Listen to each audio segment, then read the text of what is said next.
T P Chandrasekharan വധക്കേസിലെ മുഖ്യപ്രതി കൊടിസുനിക്ക് parole അനുവദിച്ചത് രാഷ്ട്രീയ ആയുധമാക്കാൻ പ്രതിപക്ഷം.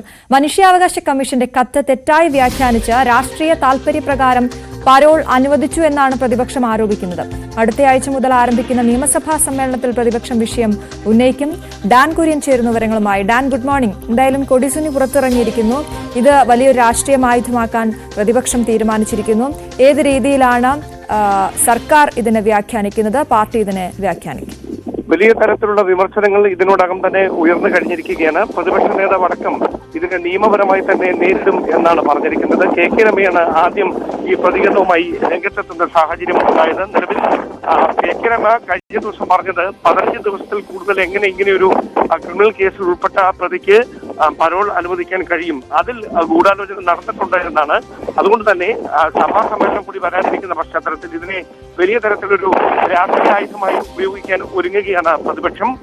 എന്തായാലും അതാണ് ആ രാഷ്ട്രീയ ആയുധമാക്കുന്നു എന്ന് പറയുമ്പോൾ നിയമസഭാ സമ്മേളനത്തിലെ വിഷയം ഉറപ്പായും അത് അവതരിപ്പിക്കും. പ്രതിപക്ഷ നേതാവിന്റെ ഇന്നത്തെ പ്രതികരണം ഇതൊരു ഗൂഢാലോചനയുടെ ഭാഗമായാണ് പുറത്തേക്ക് ഇറങ്ങിയിരിക്കുന്നതാണ്. അമ്മ അസുഖബാധിതയാണ് എന്നതിന്റെ പേരിലാണ് കൊടിസുനി പുറത്തേക്ക് ഇറങ്ങിയിരിക്കുന്നത്. സ്ഥിരം കുറ്റവാളിയായ ഒരാൾക്ക് 1 മാസത്തെ പരോൾ അനുവദിച്ചത് ദുരൂഹമാണ് എന്നും പറയുന്നുണ്ട്.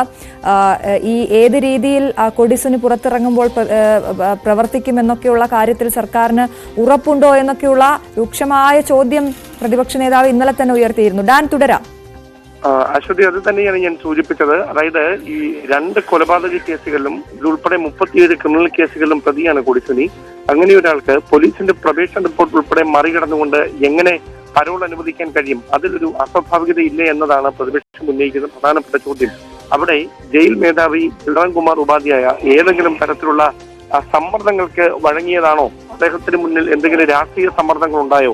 അതാണോ ഇങ്ങനെ ഒരു വിചിത്രമായ തീരുമാനത്തിലേക്ക് അദ്ദേഹത്തെ നയിച്ചത്? ഇതടക്കമുള്ള കാര്യങ്ങളാണ് ഇപ്പോൾ വലിയ തരത്തിൽ ചർച്ചയാകുന്നത്. അതോടൊപ്പം മനുഷ്യാവകാശ കമ്മീഷൻ നൽകിയ കത്തിന്റെ അടിസ്ഥാനത്തിലാണ് എന്ന് പറയുമ്പോൾ ആ കത്തിൽ പരാമർശിച്ചിരിക്കുന്ന കാര്യം സർക്കാരിന്റെ വിവേചനാധികാരമാണ്. ജയിൽ വകുപ്പിന്റെ റിപ്പോർട്ടിന്റെ അടിസ്ഥാനത്തിൽ സർക്കാരിന്റെ വിവേചനാധികാരമാണ് അന്തേവാസികൾക്ക് പരോൾ അനുവദിക്കണമോ എന്ന കാര്യം ഇത്രമാത്രമാണ് ഈ കത്തിൽ പരാമർശിക്കുന്നത്. പക്ഷേ അതിനെ മറയാക്കിക്കൊണ്ടാണ് ഇപ്പോൾ ഈ പരോൾ അനുവദിക്കപ്പെട്ടിരിക്കുന്നത് എന്നതാണ് വലിയ തരത്തിൽ ഇതിനെ രാഷ്ട്രീയ വിവാദമാക്കി മാറ്റുന്നത്. ശരി, ഡാൻ കുര്യനാണ് തിരുവനന്തപുരത്തു നിന്നും വിവരങ്ങൾ നൽകിയത്.